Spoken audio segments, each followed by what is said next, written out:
بسم الله الرحمن الرحيم. الحمد لله والصلاة والسلام على نبينا محمد وآله وصحبه ومن والاه وبعد. بعد kumhimidi Allah subhanahu wa ta'ala na kumtakia sala na salam Bwana Mtume sallallahu alaihi wa alihi wasallam, ukiwa katika muendelezo wa darsa ambazo zinafungamana na mwezi huu wa Ramadhan. Katika siku ya jana tuliona taarifu ya saum kilugha na kisharia, lakini kadhalika tukaona wajibu wa kutekeleza ibada hii ya saum, lakini kadhalika tukaona kwamba ibada hii ya saum ni wajibu kwa dalili zilizokuja katika kitabu na sunna za Mtume sallallahu alaihi wa alihi wasallam na makubaliano ya wanazuoni wa Kiislamu. Na ibada hii ya saum ni nguzo ya 4 katika nguzo 5 za Kiislamu. Na leo insha Allah taala tutaona masharti ya kutekeleza ibada ya saum. Saumu ina masharti kama ilivyokuwa swala na nyinginezo katika ibada zina masharti ambayo yanapelekea kusihi kwa hiyo ibada. Na kama masharti yatakosekana katika hiyo ibada, basi ibada hiyo haiwezi kusihi na kukubalika.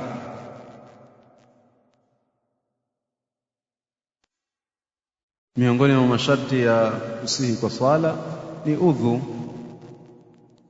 Ikiwa mtu atatekeleza ibada ya sala pasina udhu, ibada yake haiwezi kukubalika mbele ya Allah subhanahu wa ta'ala. Na saumu kadhalik ina masharti yake. Ikiwa mtu atatekeleza ibada hii ya saum pasina uwepo wa haya masharti, basi ibada yake ya saum haiwezi kukubalika mbele ya Allah subhanahu wa ta'ala. Thalithan, nukta ya 3 katika mlango huu baina yaday saum, nukta ya 3 ni shurutu saum, masharti ya saum, masharti ya kusihi kwa ibada ya saum. Yushtaratu liwujubi saumi, inashurutishwa katika uwajibu wa saum, inayowekewa sharti katika uwajibu wa kusihi kwa saum mambo yafuatayo. Namba 1, al-islamu, uislamu.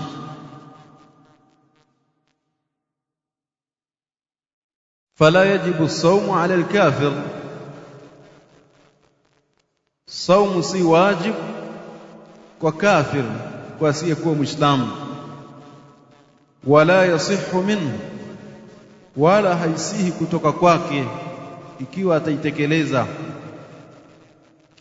Wa idha aslama, na ikiwa ataslimu kafir, fala yajibu alayhi qada'u ma fata, si wajib kulipa yale yaliyompita kipindi yeye ni kafir, hajaslimu.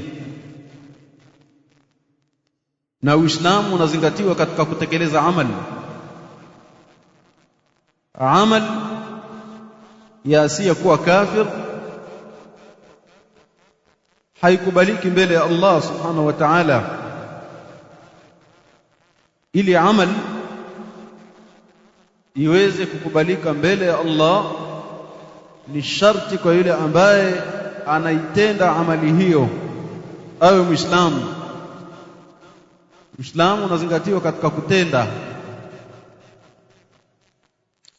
na endapo kafir atafanya khairi, atafanya wema, ya imma akawafuturisha waislamu katika mwezi huu wa Ramadhani, akasaidia katika ujenzi wa nyumba za Allah, akawasaidia aliyatama walfuqara walmasakin, akawasaidia maskini, mafukara na mayatima. Kwa kutenda kwake wema huu atalipwa hapa hapa duniani, lakini akhira mbele ya Allah subhanahu wa ta'ala hatolipwa chochote. Atalipwa hapa duniani kwa amali zake njema alizozitenda, kwa kupewa afya, kwa kuruzukiwa mali, kwa kuruzukiwa watoto na mengineyo katika mambo ya kidunia. Lakini akhira mbele ya Allah hatolipwa ujira wa aina yoyote. Anasema Allah subhanahu wa ta'ala, wa qadimna ila ma amilu min amalin faja'alnahu haba'an manthura, na tukayatanguliza matendo yao mema walioyatenda makafir katika dunia, faja'alnahu haba'an manthura, kisha tutajalia kuwa ni mithili ya vumbi ambalo limetimka. Amali zao njema walizozitenda katika dunia wataoneshwa siku ya Kiyama, lakini hazitawafaa, zitatimka mithili ya vumbi. Hauwezi ukalishika vumbi, na amali zao njema haziwezi kukamatika, haziwezi kuwafaa wao, hazikuwafaa kwa sababu ya kukosa msingi wa al-iman, msingi wa al-islam.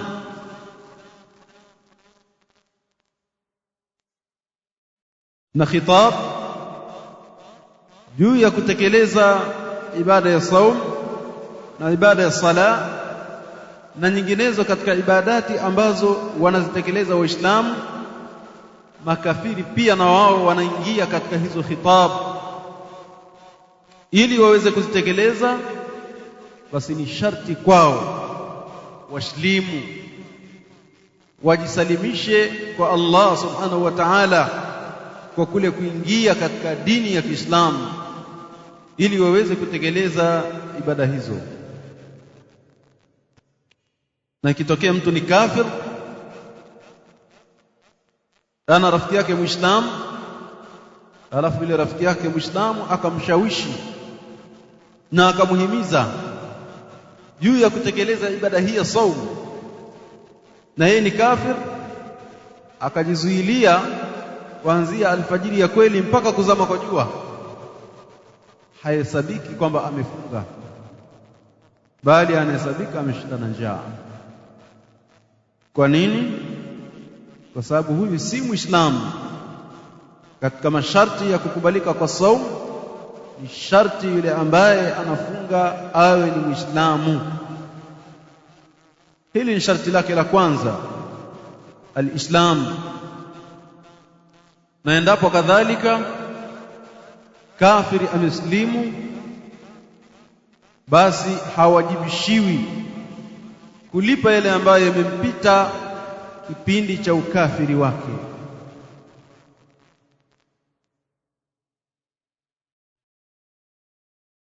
haambiwi alipe sala zilizompita kipindi yeye ni kafir, haambiwi afunge saumu zilizompita tokea alipobaligh kipindi yeye ni kafiri. La, hilo halimwajibiki.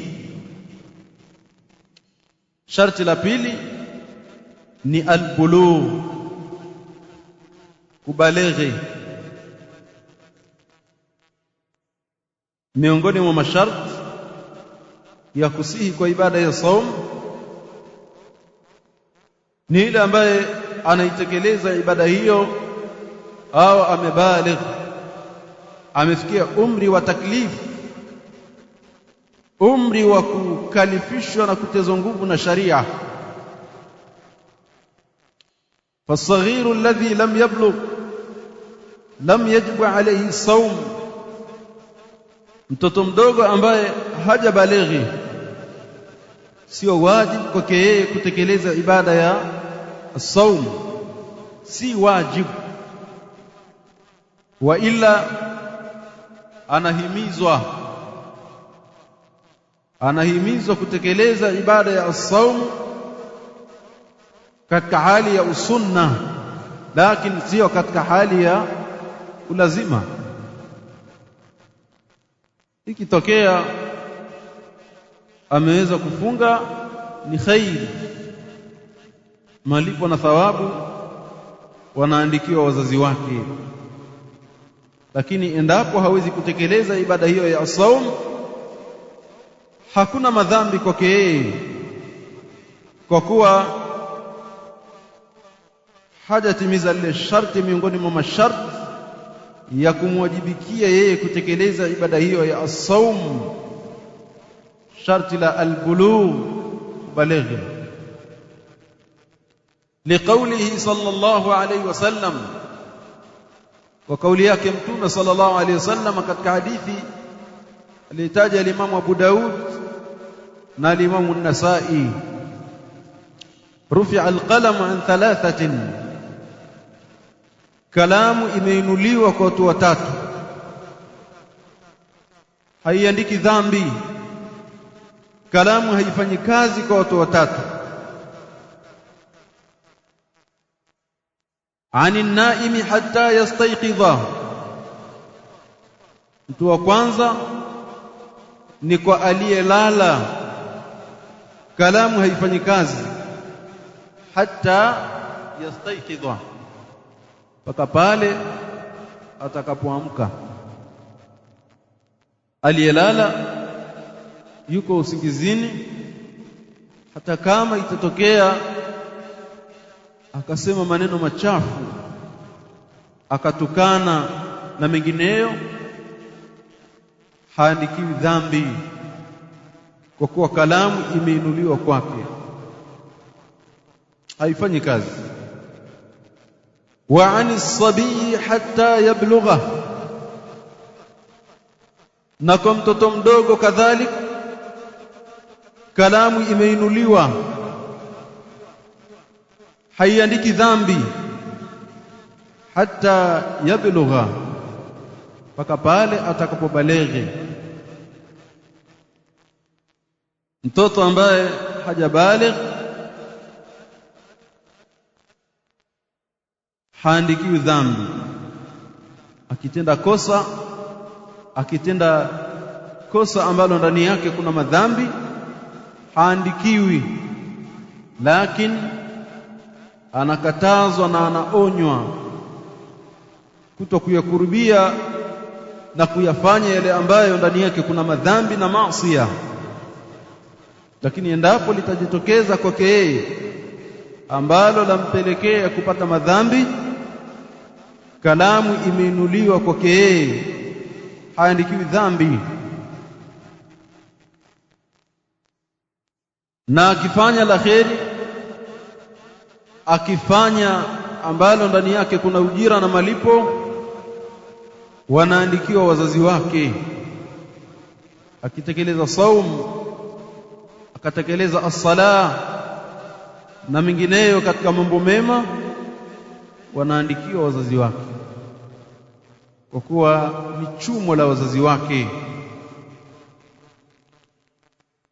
Mtu wa tatu ambaye kalamu imenuliwa kwake, wa anil majnuni hatta yaqila, na katika riwaya hatta yafiqa, na kwa mwenda wazimu hatta yaqila, mpaka pale atakapopata akili, au hatta yafiqa, mpaka pale atakapozindukana akili zikarejea. Mwenda wazimu akifanya jambo lenye madhambi haandikiwi dhambi hilo,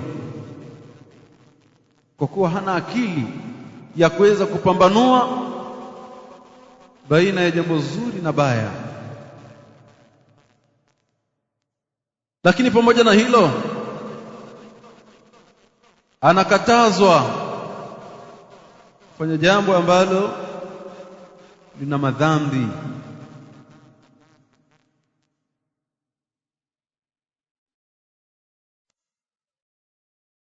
Hili ni sharti la pili katika masharti ya kusihi kwa ibada ya as-sawm, al-bulugh, na mahallu shahidi katika hii hadith, wa anis sabiyi hatta yablugha, na kwa mtoto mdogo mpaka atakapobaligh. Akasema walakin yu'maru as-sabiyu bis-sawm, lakini anaamrishwa mtoto mdogo kutekeleza ibada ya as-sawm liya'tadahu, ili aweze kuizoea hiyo ibada, ili aweze kuizoea hiyo ibada. Atakapobaligh itakuwa na wepesi na usahali kwake yeye kuitekeleza, kwa kuwa alizoeshwa kabla ya kubaligh. Hivyo hivyo katika kutekeleza ibada ya sala, mtoto mdogo ambaye hajabaligh sio wajibu kwake yeye kutekeleza ibada ya sala, lakini anaamrishwa na anahimizwa kuitekeleza ibada hiyo ili aweze kuizoea. Na hilo amelihimiza Bwana Mtume sallallahu alaihi wasallam katika hadithi, murru auladakum bisalah wa hum abna'u sab'in wadhribuhum 'alayha li'ashrin, waamrisheni watoto wenu kuitekeleza sala wakiwa na umri wa miaka 7, wadhribuhum 'alayha li'ashrin, na wapigeni kwa kuiacha hiyo sala pale watakapofikisha miaka 10. Kalamu haifanyi kazi kwa wao, lakini wanahimizwa na kuamrishwa ili waweze kuzizoea hizo ibada.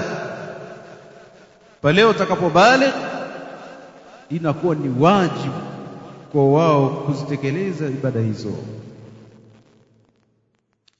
Sharti la tatu katika masharti ya kusihi kwa ibada ya as-sawm, al-aqlu, akili. Kwa yule ambaye anaitekeleza ibada ya as-sawm awe na akili timamu, awe na uwezo wa kupambanua. Fala yajibu as-sawmu ala al-majnun, si wajibu kufunga kwa mwendo wazimu ambaye hana akili timamu. Si wajibu kwake yeye kutekeleza ibada ya as-sawm, wala yasihhu minhu, wala saumu haisihi kutoka kwake ikiwa ataitekeleza. Kwa maana umeingia mfungo wa mwezi wa Ramadhan na huyu ni mwendo wazimu, wakasema kwamba na huyu lazima afunge mfungo wa Ramadhani, wakamfungia ndani ili asile wala asinywe, na wakasema tutamfungulia hapa baada ya kuzama kwa jua, na yeye lazima afunge. Saumu haitosihi kwake yeye, kwa kuwa haelewi anachokifanya, haelewi. Saumu si wajibu kwake yeye, na watakemfanyia hivyo watakuwa wamemshindisha na njaa. Saumu la yasihu minhu, haisihi kutoka kwake. Wa idha afaqa, na ikiwa atazindukana akili ikarejea, la yalzamuhu qada'u ma fatahu, zaman aljunun, haitomlazimu kwake yeye kulipa yale ambaye yamempita kipindi cha uenda wazimu wake, kipindi kile ambacho akili zilikuwa zimemtoka, haelewi anachokifanya. Akili ikirejea, basi sharia haimuwajibishii kulipa yale ambayo yamempita kipindi cha uenda wazimu. Kwa sharti la tatu miongoni mwa masharti ya kusihi kwa ibada ya as-saum ni yule ambaye anaitekeleza ibada hiyo awe na akili timamu, kwa maana asiyekuwa na akili timamu si wajibu kufunga. Sharti la 4 al-qudra ala as-saum, al-qudratu ala as-saum, kuwa na uwezo wa kutekeleza ibada hiyo, kuwa na uwezo wa kutekeleza ibada ya as-saum. Kwa maana asiyekuwa na uwezo wa kutekeleza ibada hiyo, saumu si wajibu kwake yeye. Uwezo wa kutekeleza ibada ya as-saum ni sharti katika masharti ya kusihi ibada ya as-saum. Fala yajib ala ghairi al-qadir, saumu si wajibu kwa asiyekuwa na uwezo. Fala yajib, si wajib saum ala ghairi al-qadir, kwa asiyekuwa na uwezo wa kuitekeleza. Kashaykh al-kabir, kama vile mtu mzima, mwanamume mtu mzima, mzee kikongwe ambaye hana uwezo wa kutekeleza saum, si wajibu kwake yeye kufunga. Hata kama ni Muislamu, ana akili timamu, ni mkazi wa mji, lakini hana uwezo wa kutekeleza ile saumu, akifunga huenda akajiingiza katika madhara, anapata tabu kuitekeleza saumu. Huyu saumu kwake yeye sio lazima.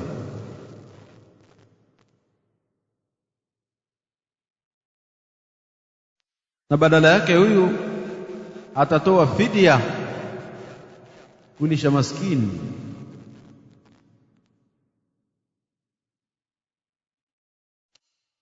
Kashaykh al-kabir, kama vile mtu mzima, kwa maana mzee kikongwe. Wal mar'atu al-ajuz, na bibi kikongwe kadhalika, sio wajibu kwake kutekeleza saumu, hata kama masharti mengine yamethibiti kwake yeye, lakini hana uwezo wa kutekeleza saumu, si wajibu kwake. Halazimishwi na sharia, wala haambiwi ale mchana wa Ramadhani na aje azilipe saumu hizo baada ya kuondoka mfungo wa mwezi wa Ramadhani. La, haambiwi hivyo. Wajibu kwake yeye wa kutekeleza saumu unaanguka kwa kukosekana sharti la al-qudra, uwezo wa kutekeleza saumu.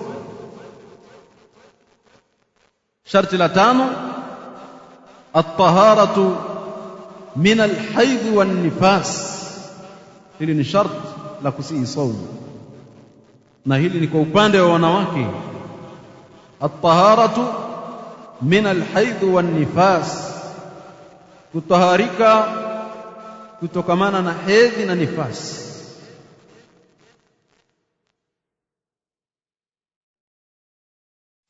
Mwanamke aliyoko katika hedhi na mwanamke aliyoko katika nifasi, ana damu ya uzazi, sio wajibu kwa wawili hawa kutekeleza saumu, si wajibu kwa wao kutekeleza as-sala. Kule kutaharika kutokana na al-haidh wan nifas ni sharti miongoni mwa masharti ya kusihi kwa ibada ya as-saum. falhaidhu wan nufasa, aliyoko katika alhaidh na aliyoko katika annifas, damu ya uzazi, la yajibu alayhim as-siyam, sio lazima kwa wawili hawa kufunga, wala yasihhu minhuma, wala saumu haisihi kwa wawili hawa.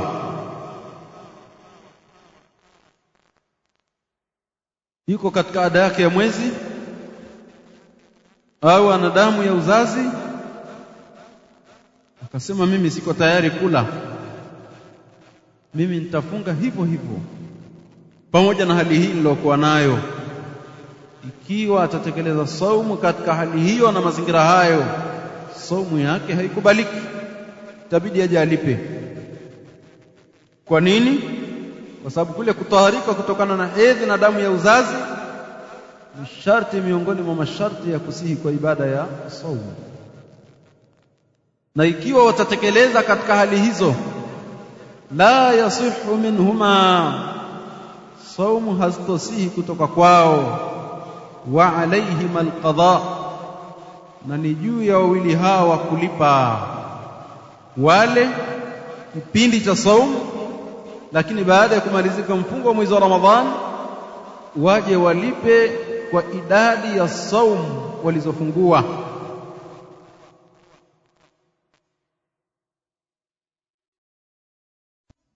Baadhi ya wanazuoni wanataja katika vitabu sharti la 6, al-iqama, yule anayetekeleza ibada hiyo ya saumu awe ni mkazi wa mji.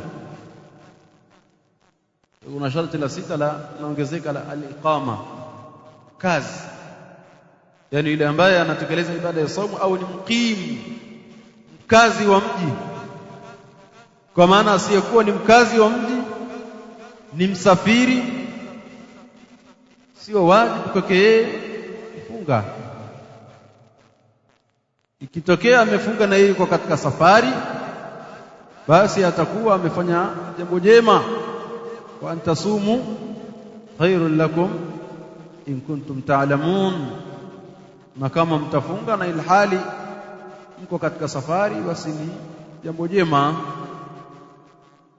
Lakini ikitokea pia aliyoko safarini ameamua kula, basi ametumia ruhusa aliyopewa na Allah subhanahu wa ta'ala.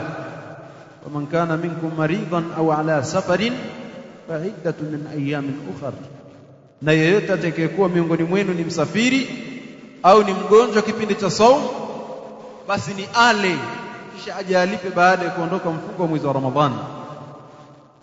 Kwa hiyo mtu kama ni msafiri akaamua kula, ametumia ruhusa aliyopewa na Allah, hakuna ubaya kwake yeye.